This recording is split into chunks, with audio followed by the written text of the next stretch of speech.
out to attack the population register, and why did you want to destroy the population register?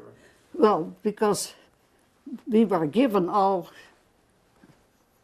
regular IDs, and the Jews had a J on it. And so if you gave them a false one, you had to make a fake number on it, because all the ones were numbered and had a duplicate in City Hall.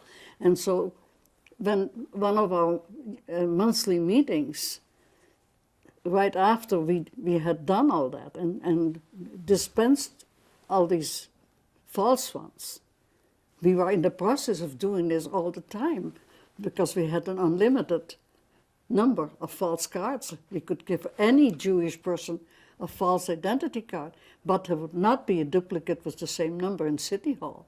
So when we realized that there would be thousands of false cards in circulation, then in the meeting I said, well, we have to destroy that, because when one person discovers that this card is false, they know there are false cards in circulation. And so that's when the plan immediately got taken up. So who had the idea? Who had the idea? I think I did. Yeah. And if I remember well, I said, it is getting too dangerous, because everybody is carrying false cards. I was carrying false cards myself. And for 3 months, I was disguised, because when my living quarters were sealed and searched, they found pictures of me as a man, disguised as a man. And a friend of mine had the same figure, the same height, and I had a 3-piece suit that fit me to a T, except this. What I have here had to be matched down here and filled. So I was a little heavier set little man, and I had to buy a hat, the smallest hat that I ever found, and it still had to have a band in it to fit my little head. And I had to go to a barber shop and have a haircut that was really a man's haircut.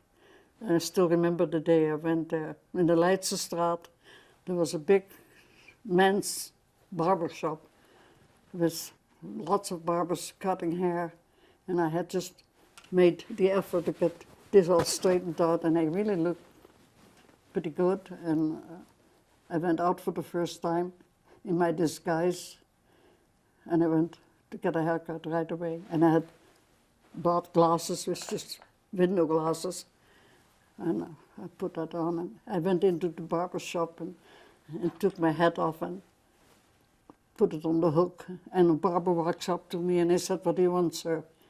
Shave or haircut?" And I said, "No, just haircut." And he didn't bat an eye. He gave me a haircut, and I got my hat. I had a cold, and it helped a lot to get my voice a little down. And I just talked like that all the time. And I stayed, and I got used to that pretty soon.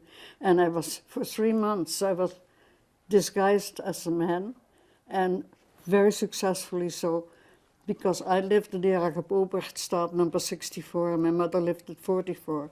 And I passed my mother several times during that time, and she never recognized me. When did that happen? When did you disguise yourself as a man? Because right after the other people were arrested. And I couldn't go home anyway, because I didn't have a home. And I disguised as a man and lived with them, and tried to continue to do what I did before, and that is distribute more identity cards and travel, but travel back to them all the time. And they give me shelter all the time. And then, of course, after it became obvious that I was bringing everybody my danger by being there, and the raids were worse.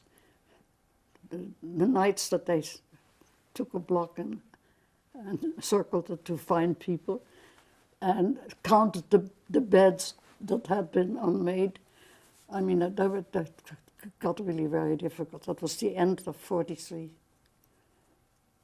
And I felt I'm jeopardizing everybody where I go.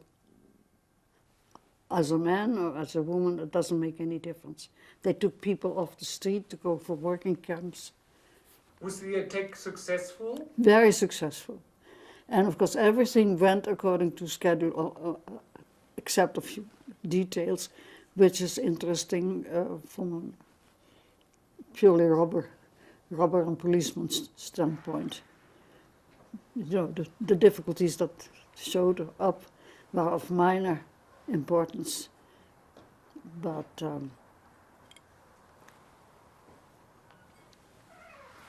it went off without any problem.